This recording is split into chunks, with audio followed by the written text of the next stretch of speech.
Em represália, eles desmembram o Juruá em mais um departamento, que é o departamento do Tarauacá. A revolta que ocorre lá no Juruá, cuja sede da prefeitura era Cruzeiro do Sul, é uma revolta que proclama durante 3 meses o Estado independente do Acre e tenta angariar apoio dos outros departamentos. Eles sugerem que a capital do Estado independente do Acre seja Sena Madureira e que o governante desse Estado independente seja o prefeito aqui do Alto Acre. Só que o prefeito, como era nomeado pelo presidente da República, não quis se indispor com a União. Eles eram cidadãos de segunda categoria no seu próprio país. Não tinham direito de eleger seus governantes, não tinham direito de arrecadar seus impostos, portanto, não tinham condições de definir o seu destino. Em 1904, há uma outra revolta de cunho mais popular, e em 1910 também. Essas duas revoltas têm uma participação muito grande, né, de pessoas de estratos mais baixos da população, e novamente é decretado o estado de sítio.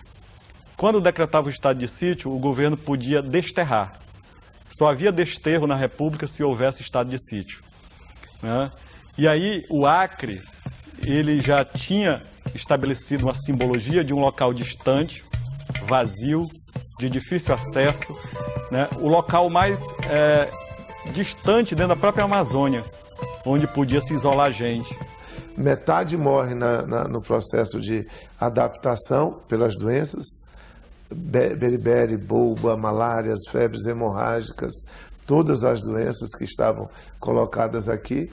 Nesse processo de emancipação, né, do Acre político, há uma divisão interna.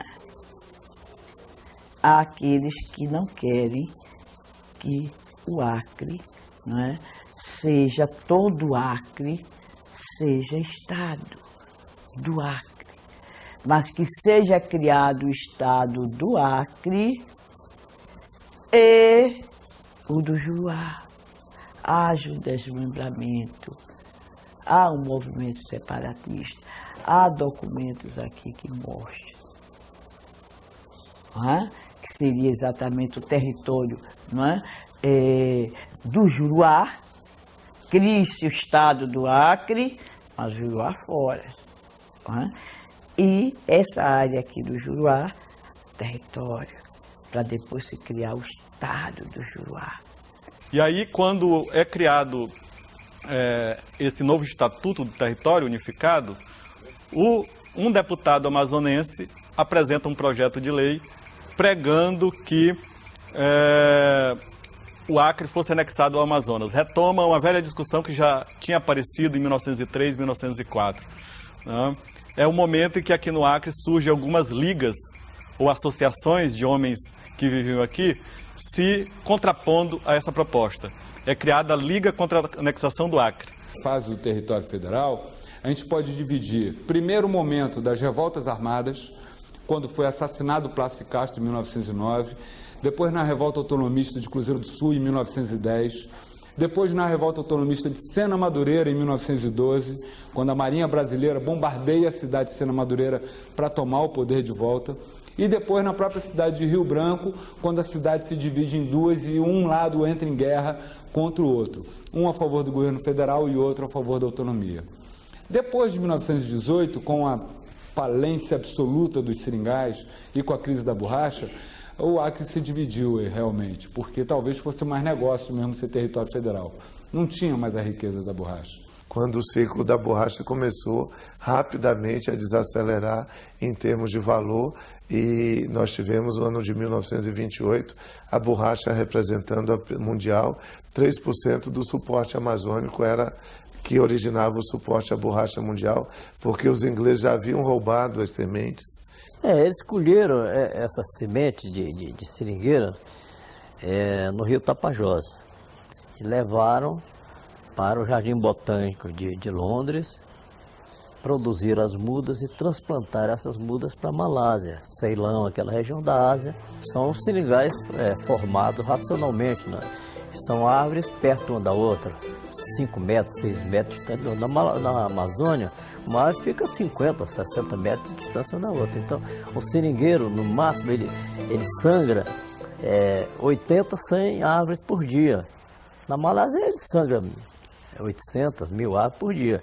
Em 28 é criado no Rio de Janeiro, vejam só, né, um comitê para a autonomia do Acre, de pessoas que tinham morado no Acre, tinham já servido no Acre, trabalhado, então é criado o comitê para a autonomia do Acre.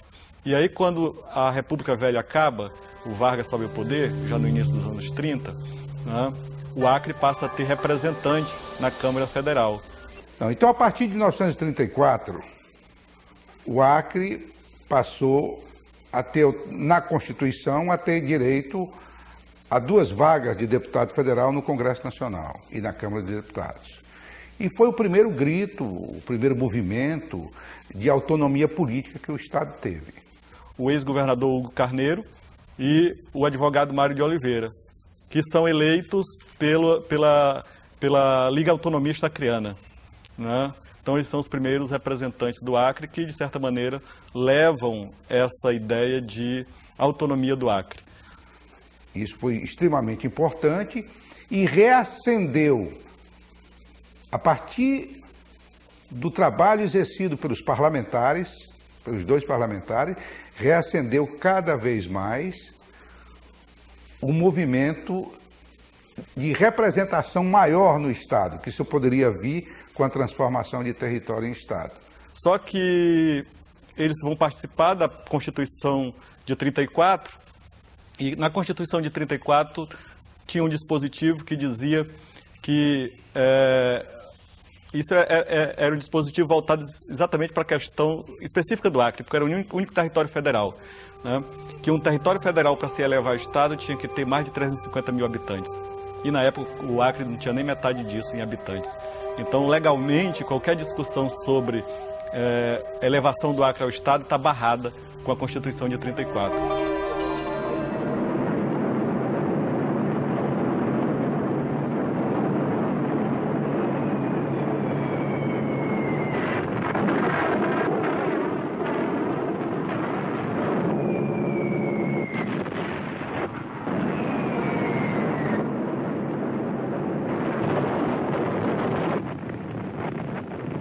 Na Segunda Guerra Mundial, os japoneses tomaram o controle dos seringais da Ásia. Sem o látex da Malásia, a Amazônia voltou a ter valor.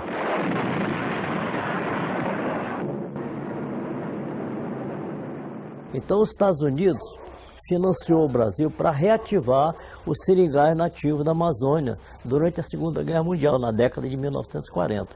Aí criaram o Banco de Crédito da Borracha, financiava o produtor, comercializava a produção, beneficiava a borracha e vendia para a indústria automobilística em São Paulo ou exportar para os Estados Unidos. Getúlio viu que tinha que correr e chama a um forte incentivo e investe 10 milhões de dólares americanos no valor da época, que era muito dinheiro, para incentivar a vinda de imigrantes. Agora, os meus avós já são cearenses. Você sabe que o Acre, eu diria que 70%, 80% dos nossos avós, são pessoas que vieram do Nordeste por conta daquela grande seca que deu na década de 50. Esse pessoal veio arriscar a vida e nós devemos muito aos nordestinos, nós devemos muito, principalmente aos cearenses.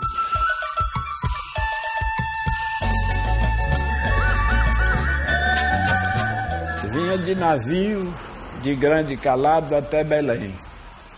De Belém para cá, vinha em chatinho, vapor, a caldeira. Vinham chegando. A maior parte, ou uma boa parte, morria no caminho. Com a malária, com a beriberi. Terminou a guerra, né? Americanos e ingleses foram embora, e os seringueiros ficaram como? E os seringalistas ficaram como? Né? Endividados, pendurados no banco da Amazônia, e os seringueiros sem trabalho.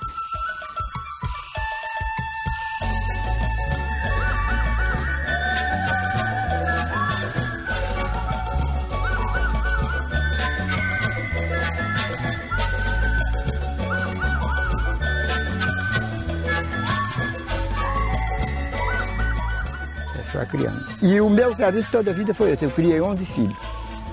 Porque o senhor vai te levantar, digamos, 1h da madrugada para dar conta da estrada, né? Uma estrada grande, 120 seringas, tudo atrepado, como eu cortei muitas vezes.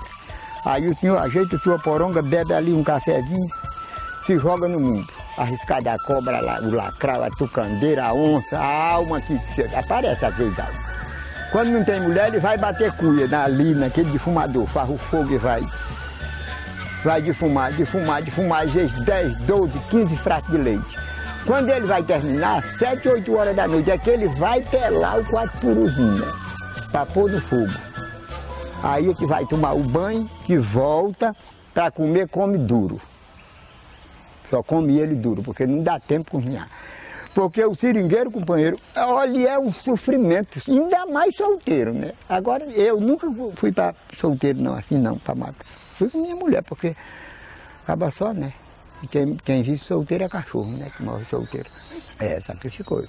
Então, esse dinheiro dos soldados da borracha é um dinheiro muito abençoado, né? Só que o reconhecimento nacional não se deu para os trabalhadores nordestinos que migraram para a Amazônia e aqui para o estado do Acre. Então, o soldado da borracha continuou soldado. Os que foram para a guerra na Europa caminharam até generais. Quando o Marechal Eurico Dutra chegou à presidência da República, nomeou Guiomar Santos governador delegado do território do Acre.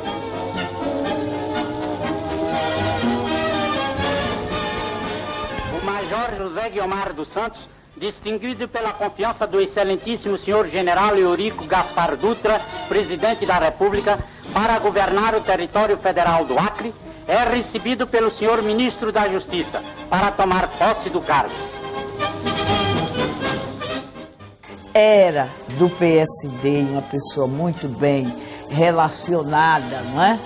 Com o presidente Dutra, general, né? General Eurico Gaspar Dutra, estudou com o filho do Dutra, foi colega dele de turma lá na Academia de Agulhas Negras.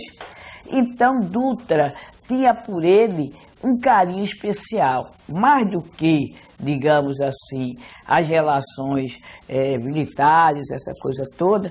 Ele foi uma espécie de afilhado político.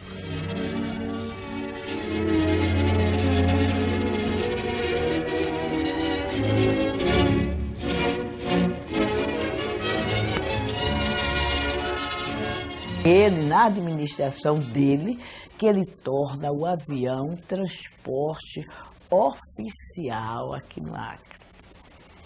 Então, até então, tudo que entrava e saía no Acre, via Rio Branco, era através do rio. Então, das embarcações. Então, isso levava muito tempo para se chegar aqui. É o ritmo da natureza. Foi Guiomar quem implantou o pré-escolar no Acre, uma escola chamada Menino Jesus. Olha, isso era algo extremamente inovador para a época, você ter o pré-escolar.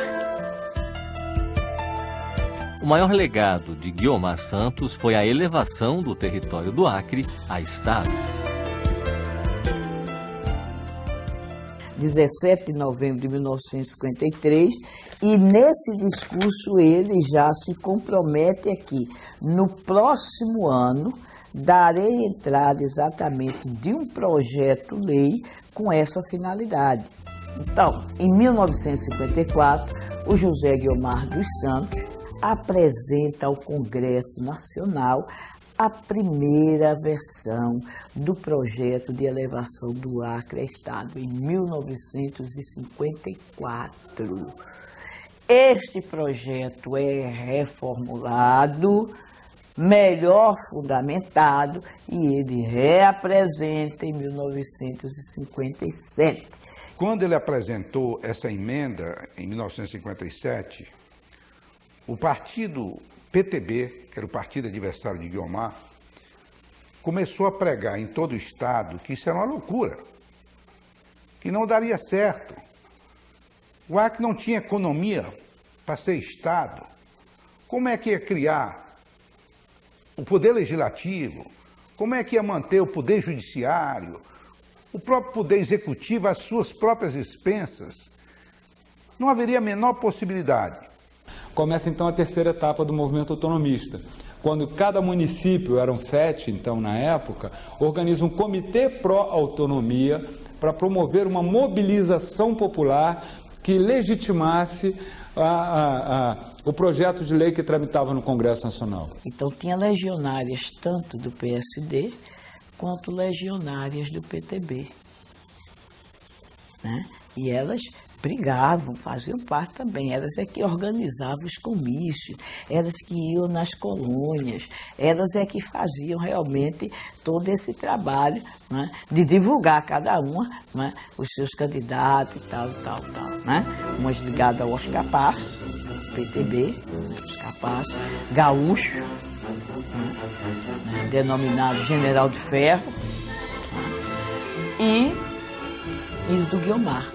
E foram 5 anos de uma intensa batalha legislativa entre o PTB de Oscar Passos e o PSD de Guiomar Santos, com vários lances, bastante debates memoráveis no plenário do Congresso Nacional, até que em 1962, finalmente a lei foi aprovada pelo Congresso e acabou sendo sancionada por um presidente do PTB, que era João Goulart, e teve que também ser sancionada pelo primeiro-ministro Tancredo Neves, talvez o único estado da Federação Brasileira criado dentro de um regime parlamentarista. O pai do Acre, do ponto de vista legal, né, que apresentou seu projeto e lutou pela aprovação do seu projeto e teve a primazia, né, da transformação do Acre na condição de Estado, à condição de Estado, foi o deputado Guiomar Santos, né? E, curiosamente, ele disputou a eleição na condição de governador logo após o Acre transformado em Estado e perdeu a eleição para José Augusto de Araújo, né? Ele estudou e se preparou para realizar esse sonho. E realiza esse sonho no momento em que o Acre está fazendo essa mudança de paradigma.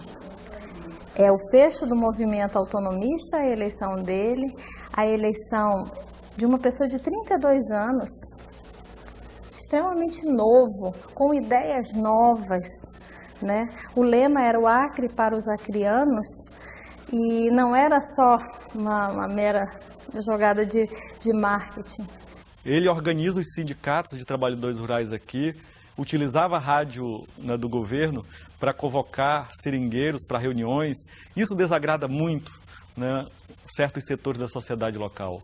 O Acre elegeu um professor de filosofia, alguém que queria fazer reforma agrária nos seringais, alguém que vem e num dos seus primeiros atos funda o Banco do Fomento Agrário do Estado do Acre. Então aqui internamente no Acre vai se criando um movimento contrário ao governo Zé Augusto, né? Onde muitos vão acusá-lo, né, de populismo, de fazer um discurso voltado para as massas, principalmente dos seringueiros. Teve pouco tempo de mandato que foi cassado e defenestrado do poder pelo regime ditatorial de 64.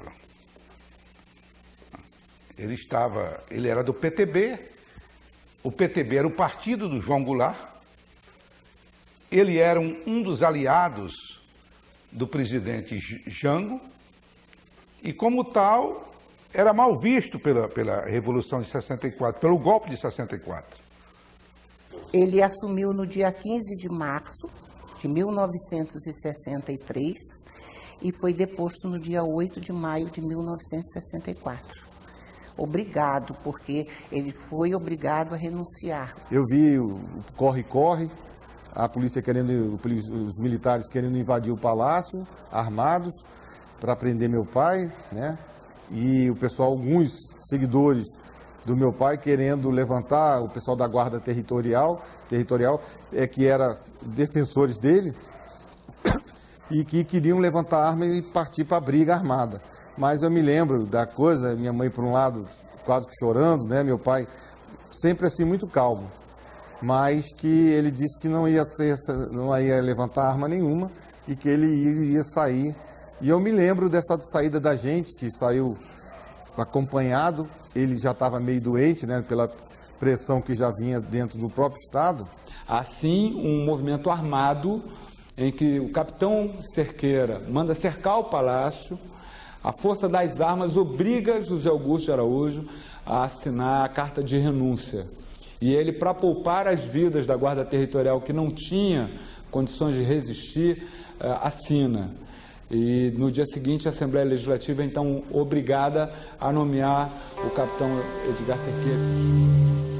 E eu me lembro, eu era pequeno, a pior coisa que tinha era quando chegava aqueles camburões do DOPS na porta de casa, minha avó chorava para um lado, minha mãe para o outro, todo mundo preocupado que meu pai ia ser preso. Era assim um momento de total, tortura, uma tortura moral, psicológica, né, que a gente sofria. Então a gente criava aquele medo, aquele pânico do que ia acontecer. Aí eles levavam meu pai para Belém para responder inquéritos.